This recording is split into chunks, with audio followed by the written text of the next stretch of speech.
उथा होन आनैनि बिसिनायावनो दे उथा होन बोलो मोखांखौ नायनां एसे बोलो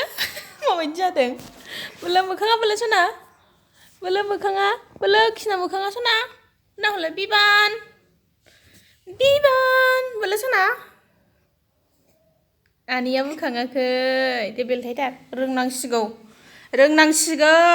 देरबायना सना रोंनांसिगौ दे उथा होनथारदो दे उथा होनदो सना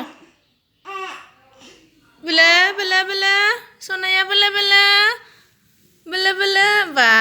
उन्दुफिनबायसो गावहा बेनो नोंनि उथांगाया बेनो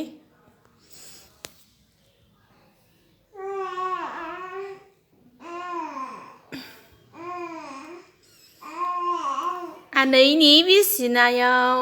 बोलो बा बोलो बा न' नोङो मानोथो गानखौ हमथाबाय थाखो बोलो सना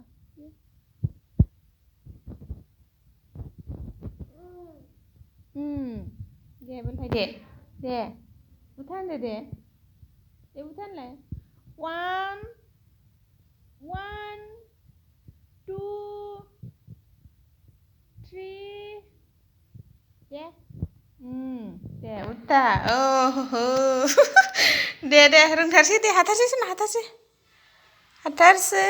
हाथारसै सनाया हाथारसै दे